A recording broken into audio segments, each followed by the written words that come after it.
नमस्कार मित्रांनो, मी चेतराम मोरे पाटील आणि तुम्हा सगळ्यांचं स्वागत आहे आपल्या युट्यूब चॅनलवर. तर मित्रांनो, आज आपण इन्फॉर्मेशन बघणार आहोत MBA विषयी. आपल्या व्हिडिओचं टायटलच आहे मित्रांनो, everything about MBA by Chetram More Patil, founder of Shetishala. Shetishala काय आहे प्रोजेक्ट तुम्हाला लवकरच कळेल. चला तर मित्रांनो, सगळ्यात पहिली इन्फॉर्मेशन आपण या व्हिडिओमध्ये काय काय बघणार आहोत ती बघूयात. सगळ्यात पहिले आपण बघणार आहोत मित्रांनो, एंट्रन्स एक्झाम कोणकोणते असतात, त्यानंतर बघणार आहोत ड्युरेशन, त्यानंतर ॲव्हरेज फीस, त्यानंतर कॉलेज आणि त्याचे स्पेशलायझेशन, माझा पर्स्पेक्टिव्ह काय आहे, MBA तुम्ही करावं की नाही याबद्दल सुद्धा मी तुम्हाला सांगणार आहे. याशिवाय मित्रांनो, सिलेबस ओव्हरव्ह्यू, प्रिपरेशन स्ट्रॅटेजीज आणि त्यानंतर करिअर ऑपॉर्च्युनिटीज. ओके, प्लेसमेंट सुद्धा मित्रांनो तुम्हाला याच्यामध्ये बघायला मिळेल, त्याचं टेन्शन तुम्ही घेऊ नका. मित्रांनो, सगळ्यात पहिली गोष्ट म्हणजे की एंट्रन्स एक्झाम. जर तुम्हाला MBA ला जायचं असेल तर कुठली ना कुठली एंट्रन्स एक्झाम तुम्हाला द्यावी लागेल. तर त्या नेमक्या कोणकोणत्या आहेत, त्यातली पहिली म्हणजे कॅट, त्यानंतर MBA CET, नंतर ZAT, त्यानंतर GMAT, त्यानंतर स्नॅप, ॲटमा आणि MAT मॅट. ओके, तर ह्या आहेत एंट्रन्स एक्झाम. मग या करतं कोण कंडक्ट, हे सगळ्यात पहिले तुम्हाला समजून घेणं गरजेचं आहे. कॅट जी आहे तर ते मित्रांनो ऑल ओव्हर इंडियामध्ये एक्सेप्टेड एक्झाम आहे. जी Tier 1 चे कॉलेजेस आहेत MBA चे, म्हणजे चांगले टॉपचे कॉलेजेस जे आहेत तर ते तुम्हाला कॅट थ्रू मिळतात. याची डिफिकल्टी लेवल सुद्धा खूप हाय असते ॲज कम्पेअर टू CET किंवा अदर एक्झाम्स. तर मित्रांनो, या कॅट नंतर तुम्हाला बघायला झालं तर अजून वेगवेगळ्या एक्झाम्स आहेत, ज्यामध्ये GMAT जी ग्लोबल लेवलवर, इंटरनॅशनल लेवलवर जी आहे तर ती एक्सेप्ट केली जाते आणि इंडियामध्ये सुद्धा एक्सेप्ट केली जाते. त्यानंतर मित्रांनो, स्नॅप आहे, सिम्बॉयसिस सारख्या कॉलेजेसमध्ये एक्सेप्ट केली जाते. त्यानंतर ॲटमा आहे, त्यानंतर ही सुद्धा खूप कॉलेजेसमध्ये एक्सेप्ट केल्यानंतर झेवियर ॲप्टिट्यूड टेस्ट ZAT जी आहे तर ती सुद्धा वेगवेगळ्या कॉलेजेसमध्ये एक्सेप्ट केली जाते. त्यानंतर आपली मेन एक्झाम जी आम्ही सगळेजण जे टार्गेट करतो ती म्हणजे MST CET. याची एक्झाम जी आहे तर ती होऊन गेलेली आहे. रिझल्टची खूप जण वाट बघत आहेत आणि लवकरच रिझल्ट सुद्धा येणार आहे, त्याच्यामुळे काळजी करू नका. तर या एक्झाम मध्ये पासआउट झाले, चांगले मार्क्स घेतले तर तुम्हाला वेगवेगळे कॉलेजेस मिळतात.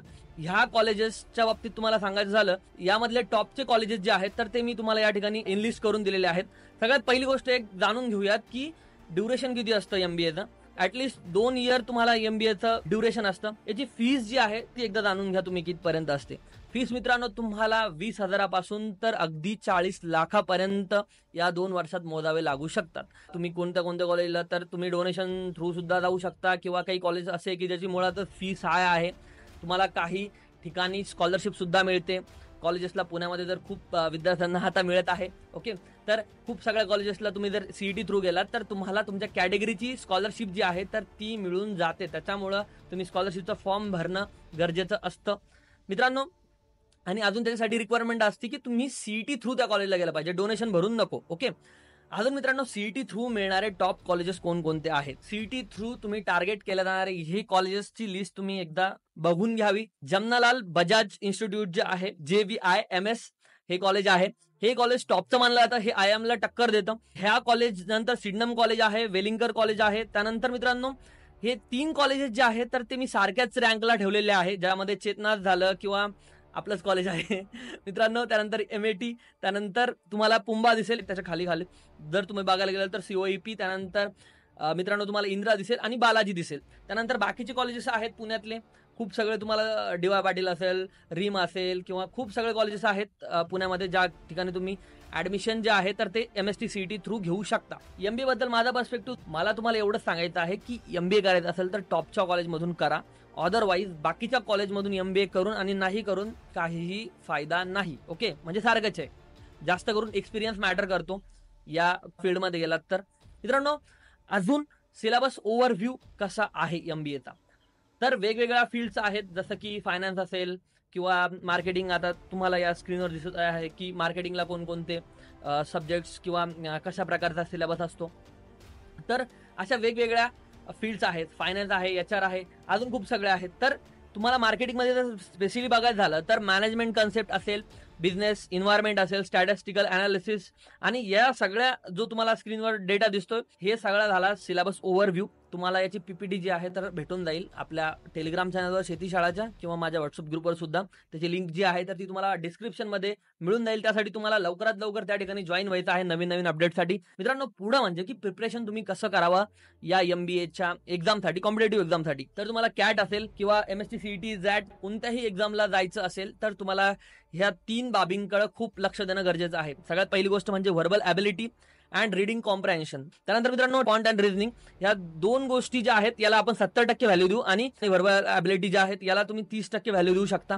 70-30 मध्ये हा डिवाइड करून तुम्ही कशावर फोकस करायचं ह्या गोष्टी तुम्हाला कळाल्या असेल. करिअर ऑपॉर्च्युनिटीज आता एमबीए नंतर कोणकोणत्या आहेत तुम्हाला. सगळ्यात पहिली गोष्ट की तुम्ही एमबीए करता, तुम्हाला चांगलं मॅनेजमेंट स्किल प्राप्त होतं, तुम्हाला चांगलं कम्युनिकेशन, तुम्हाला राहायचं कसं, त्यानंतर कपडे कसे घालायचे, सगळ्या गोष्टी ते शिकवतात.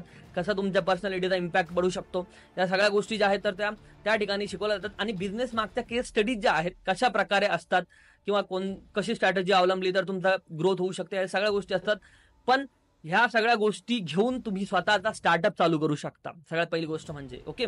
आणि जसं की आमचा स्वतःचा स्टार्टअप आहे शेतीशाळा, तर त्याच्या वेबसाईटला तुम्ही त्या ठिकाणी व्हिजिट करू शकता आणि व्हिजिट केल्यानंतर आमचे जे पुढे येणारे मास्टर क्लास आहेत तर त्याला जॉईन करू शकता. त्या ठिकाणी तुम्हाला अगोदर जर तुम्ही जॉईन केलं, प्री रजिस्ट्रेशन केलं तर तुम्हाला डिस्काउंट सुद्धा मिळेल. ओके मित्रांनो, दुसरी गोष्ट म्हणजे की तुम्ही कंपनी जॉईन करू शकता. वेगवेगळ्या कंपन्या आहेत, चांगल्या मल्टीनॅशनल आहेत, तर त्या ठिकाणी जर प्लेसमेंट आल्या तुमच्या कॉलेजला, तिथून तुम्ही हायर झाला तर चांगली ग्रोथ तुम्हाला मिळू शकते आणि कंपनीमधून चांगला एक एक्सपिरियन्स घेऊन स्विच वगैरे करून तुम्ही चांगल्या प्रकारे पैसे कमवू शकता. त्यानंतर मित्रांनो पुढे तुमचं मन जे आहे तर ते भरलं नाही. आता शिकून तुम्हाला MSc करायची होती, बट तुम्ही काही कारणास्तव MBA केलं आणि तरी पण तुम्हाला असं वाटतं की आपण काहीतरी करावं पुढं, तर तुम्ही PhD सुद्धा करू शकता. आता तर अशी एक न्यूज आलेली होती की तुम्ही ग्रॅज्युएशनवर सुद्धा PhD करू शकता. त्याच्यासाठी तुम्हाला 75% पेक्षा जास्त CGPA मार्क्स असणं गरजेचं आहे आणि 7.5 पेक्षा जास्त जो आहे तर तुमचा CGPA असणं गरजेचं आहे.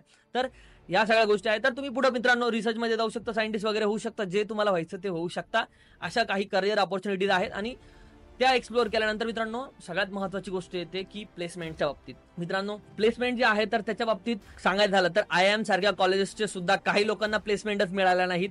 अशा काही न्यूज तुमच्या कानावर आलेल्या असतील. ऍटलिस्ट तुम्ही स्पर्धा परीक्षेत जरी गेलात मित्रांनो तर तुम्हाला एवढा रेट जो आहे तर तो बघायला मिळणार नाही, कारण त्या ठिकाणी खूप जास्त मेहनत घ्यावी लागते. तेव्हा कुठे तुम्ही जॉबला लागता. MBA जे आहे तर ते सोयीस्कर आहे आणि लवकर तुम्हाला जॉब लावून देतं. तर मित्रांनो 54% लोकांना या ठिकाणी रोजगार मिळतो. ह्याच्यामध्ये पॅकेज किती मिळतं तर ते म्हणजे 6 लाखापासून 12 लाखापर्यंत ॲव्हरेज पॅकेज जे आहे तर ते विद्यार्थ्यांना, चांगल्या विद्यार्थ्यांना मिळून जातं. आणि जे टॉपचे कॉलेजेस आहे, IIMs आहेत, त्याच्यामध्ये तुम्हाला 20 ते 35 लाख पर्यंत सुद्धा पॅकेजेस गेलेले आहेत विद्यार्थ्यांचे. आणि अजून तुम्हाला जे न्यूजमध्ये येतात 1 कोटी 2 कोटी तेवाले लोक पण आहेत, पण ते खूप जास्त टॅलेंटेड असतात. त्याच्यामुळं आपल्यासारख्या लोकांना ॲव्हरेज पॅकेज तुम्हाला कळलं असेल की 6 लाखापासून 12 लाखापर्यंत तुम्ही पकडून चालायचं. काही लोकांना भेटलं तर त्याच्यापेक्षा कमी पण भेटू शकतं, डिपेंड ऑन कॉलेज आहे, तिथं कसे कॅम्पस वगैरे येतात काय.